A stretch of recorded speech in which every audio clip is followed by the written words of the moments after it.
hormati Bapak Jenderal Faru Rozi, Ibu Lisa, Pak John, Pak Saud yang memaksa saya datang, Bapak Ibu dan saudara-saudara sekalian, saya sungguh bersyukur pada malam hari ini saya bisa berkumpul dengan saudara-saudara sekalian umat Kristiani. Dan ini pertama kali setelah saya ditetapkan sebagai gubernur terpilih, saya bersedia untuk hadir di acara ini. Saudara-saudara sekalian, bagi kami pribadi, bagi saya dan keluarga, selalu dalam setiap tahun, setiap waktu ingin merasakan momen Natal. Saya pribadi, saya ngomong apa adanya. Saya sudah beli tiket Andre Rieu tanggal 22 Januari ini di Munich karena menonton konsernya untuk nyanyi hal yang berkaitan dengan Natal. Tetapi saya nggak tahu karena belinya bulan Juni tahun lalu. Nggak berpikir sama sekali untuk menjadi calon gubernur. Sama sekali tidak pernah ada dalam pikiran saya. Saya mengenal Pak Jenderal Faru Rozi sudah sangat lama, kami pernah sama-sama di kabinet. Saya menjadi pejabat sudah 25 tahun. Umur 34 tahun sudah menjadi sekretaris Presiden Megawati pada waktu itu.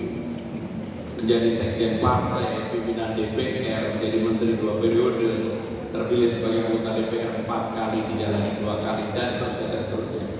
Tidak ada sama sekali pikiran untuk jadi gubernur Jakarta. Sama sekali.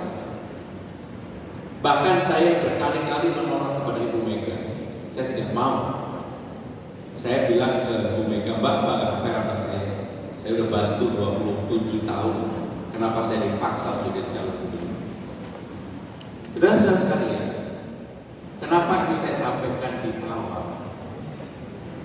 Karena garis tangan itu Tuhan yang menentukan. Tuhan yang menentukan. Ketika saya maju menjadi calon gubernur, survei saya hanya 0,1%, melawan 62%. Maka hari pertama itu saya membuat kaos yang namanya David and Goliath. Itulah pertama kali kaos yang kami bikin, dan sekaligus itu sebagai penanda kami betul-betul memulai dari 0,1%. Tetapi saya meyakini dengan kerja keras, kesungguhan, kejujuran, pasti Tuhan akan menolong. Setelah saya keliling mungkin 2 minggu, hal yang membuat saya bersemangat untuk maju dan menang adalah melihat realita kehidupan Jakarta yang sebenarnya, yang selama ini tidak pernah saya lihat. Saya 15 tahun ada di istana, 5 tahun bersama Ibu Mega, 10 tahun dengan Pak Jokowi. Kehidupan yang tadi disampaikan oleh Pendeta Supit betul-betul tidak menginjakkan. Karena saya menjaga dapur Presiden Jokowi dan menjaga dapur Presiden Megawati. Ketika saya keliling 2 minggu itu, saya tahu bahwa persoalan di Jakarta adalah perbedaan kaya miskin yang luar biasa. Banyak sekali kampung-kampung yang tidak pernah terbayangkan. Mungkin sebagian Bapak Ibu Saudara juga mungkin belum pernah. Salah satu contoh ketika saya di Tanah Tinggi ada Ibu Suni namanya. Di rumah itu tinggal 12 orang. Tempat tidur hanya ada 2. Maka dibuat shift tidur sehari 3 kali. Saya menyaksikan sendiri dan disitulah saya menangis. Tidak pernah melihat yang seperti itu. Itulah yang kemudian membuat saya bersemangat banget. Saya harus menang. Tuhan tolonglah saya. Saya harus menang. Maka logikanya setiap hari saya keliling rata-rata 10, 11, 12 titik setiap hari. Mulai dari jam setengah 6 pagi, setelah saya selesai sholat subuh, saya keliling baru pulang jam 9, 10 malam. Setiap hari. Tetapi di situ saya merasakan dan saya berjanji pada diri saya sendiri. Karena saya tidak pernah dalam sosialisasi maupun kampanye yang saya lakukan menjadikan sesuatu yang tidak mungkin saya lakukan. Termasuk ketika saya bertemu dengan semua orang, saya mengatakan saya akan menjadi pemimpin bagi semua agama, semua ras, semua golongan, semua kelompok. Dan kebetulan tadi saya bisik-bisik sama pendeta Supit sama Bu Lisa. Dulu waktu kecil, karena keluarga di Jawa itu multikultur, saya terbiasa juga bernyanyi di gereja seperti itu. Sehingga dengan demikian, hal seperti itulah yang perlu dijaga. Saya juga beruntung bahwa saya sekolah di madrasah, saya sekolah di keagamaan. Maka Pak Jenderal ketika saya di framing bahwa saya anti Islam, saya tantang terbuka. Kita lomba baca Al-Quran, langsung hilangin framing saya. Kenapa ini saya sampaikan saudara-saudara sekalian? Saya betul-betul ingin melayani. Betul-betul.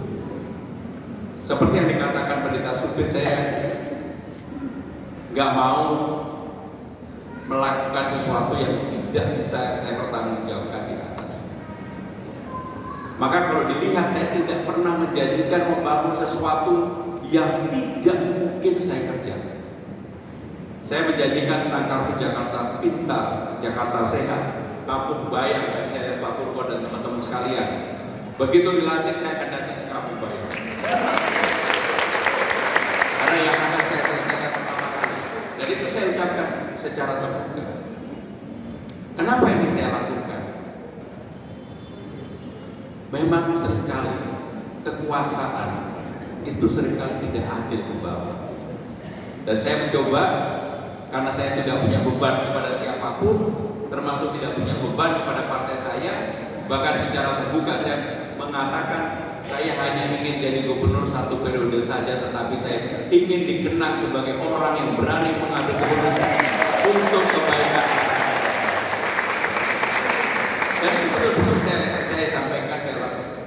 Banyak orang yang menanyakan, kenapa begitu? Memang saya sudah mempersiapkan diri untuk punya waktu dengan cucu. Karena saya tidak berambisi, tidak berkeinginan, malah diberikan amanah dan saya akan mengerjakan sebaik-baiknya. Sehingga dengan demikian Bapak Ibu saudara-saudara sekalian, saya tidak mau pidato panjang-panjang, tetapi yang ingin saya sampaikan 5 hal. Yang pertama, seperti yang saya sampaikan, saya pasti akan menjadi pemimpin Jakarta yang adil bagi semua orang. Bahkan kalau Bapak Ibu sekalian ketika beribadah ada yang mengganggu, saya akan hadir. Dan banyak orang mengatakan nggak populer, nggak apa-apa, nggak pakai, nggak apa-apa populer ini. Tetapi pemimpin itu harus berlaku adil bagi semuanya. Yang kedua, kalau ini titipan di mana-mana urusan voting, bantuan operasional untuk rumah ibadah, tempat ibadah, maka ini juga harus adil. Kalau ada voting orang diumrohkan atau bahkan pergi haji, ada juga ada voting yang untuk Holy Land. Itu namanya keadilan. Masa harus umroh dan ibadah haji? Ya harus ada Holy Land. Dan itu semua kemana yang sudah kemana. Dan ini akan kami atur secara transparan. Maka BB pasti senang banget sambil bisik-bisik. Yang ketiga, Bapak Ibu saudara-saudara sekalian, acara-acara keagamaan seperti ini, Natal, Tahun Baru, dan sebagainya, memang seyogyanya dilakukan secara terbuka. Apa yang dilakukan oleh Mas Anies akan saya teruskan. Bahkan kalau saudara-saudara mau yang namanya pawai Natal pun boleh.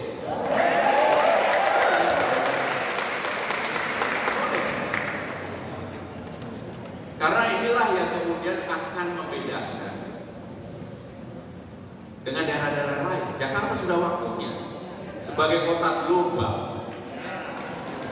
terbuka bagi siapa saja, memberikan kesempatan kepada siapapun untuk menjadi warga negara yang baik. Yang keempat, saya akan membuka taman-taman di Jakarta yang selama ini jam 6 tutup. Saya akan buka 24 jam ketika karena di tamanlah silaturahmi dilakukan, di tamanlah orang bisa healing, di tamanlah orang bisa setelah pulang kerja berkumpul bersama keluarga. Bahkan taman-taman Jakarta yang bagus-bagus itu begitu jam 6 sore ditutup rapat, orang tidak bisa menggunakannya. Maka kalau ada yang mau curhatnya nggak perlu di mobil, di taman saja. Tamannya kita akan perbaiki, dan tentunya PKL juga diperbolehkan, lampunya dinyalakan terang benderang, CCTV-nya juga ada, dan negara manapun itu pasti dilakukan. Biayanya tidak terlalu mahal untuk itu. Yang terakhir, saya ingin mengucapkan selamat Natal, selamat tahun baru, dan berkah